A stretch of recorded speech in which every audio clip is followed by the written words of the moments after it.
पैगंबर मोहम्मद साहब ने दिया मोहब्बत का संदेश, मैं हमेशा मुस्लिमों के साथ। सीएम एमके स्टालिन के बयान पर नफरती हैरान।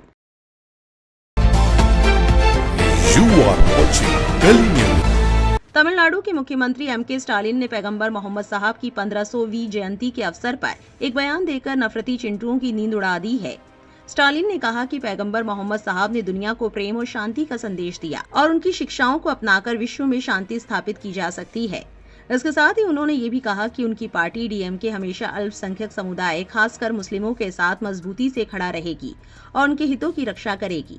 इस बयान ने राजनीतिक गलियारों में हलचल मचा दी है और विपक्षी दलों ने इसे धार्मिक ध्रुवीकरण का प्रयास करार दिया है। मुख्यमंत्री स्टालिन ने चेन्नई में आयोजित एक कार्यक्रम में कहा, पैगंबर मोहम्मद साहब ने दुनिया को मोहब्बत और भाईचारे का संदेश दिया।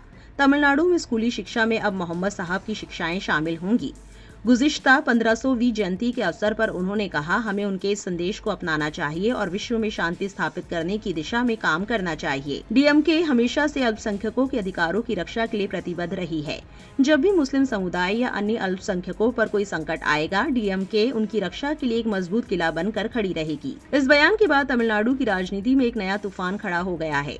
दरअसल social democratic party of India के नेता नेल्लई मुबारक ने पैगंबर मोहम्मद साहब की शिक्षाओं को पाठ्यक्रम में शामिल करने की मांग की थी। इस पर प्रतिक्रिया देते हुए स्टालिन ने कहा, एसडीपीआई नेता ने अनुरोध किया है कि पैगंबर मोहम्मद साहब को सिलेबस में शामिल किया जाए। मुझे ये बताते हुए खुशी है कि ये पहले से ही तमिलनाडु शिक्षा पाठ्यक्रम में शामिल है।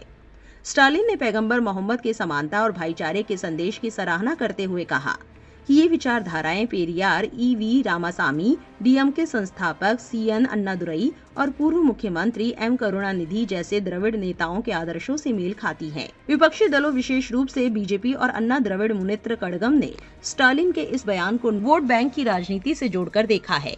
उसका कहना है कि स्टालिन का ये बयान धार्मिक आधार पर समाज को बांटने की कोशिश है। डीएमके हमेशा से तुष्टीकरण की राजनीति करती रही है और ये बयान उसी का एक उदाहरण है। पार्टी ने यह भी आरोप लगाया कि डीएमके अल्पसंख्यक समुदाय को केवल वोट बैंक के रूप में देखती है और उनके कल्याण के लिए कोई ठोस नीति लागू नहीं करती।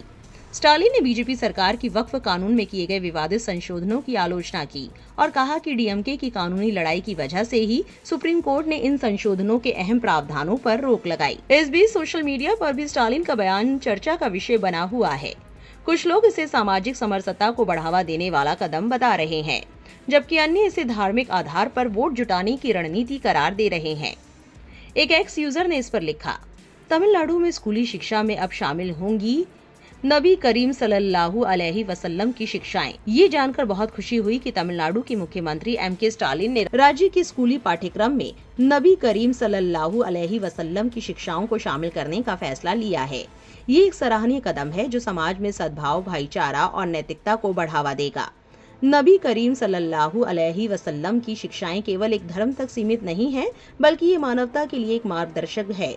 उनकी शिक्षाएं समानता, न्याय, करुणा और शांति का संदेश देती हैं, जो आज के समय में बहुत प्रासंगिक हैं।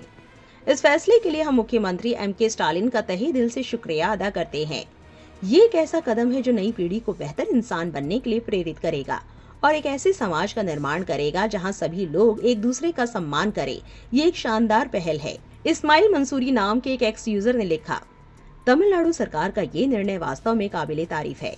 मोहम्मद साहब की शिक्षाएं इंसानियत, समानता, रहमत और इंसाफ का पैगाम देती हैं। नई पीढ़ी को इन मूल्यों से जोड़ना समाज में भाईचारा, मोहब्बत और अमन को मजबूत करेगा।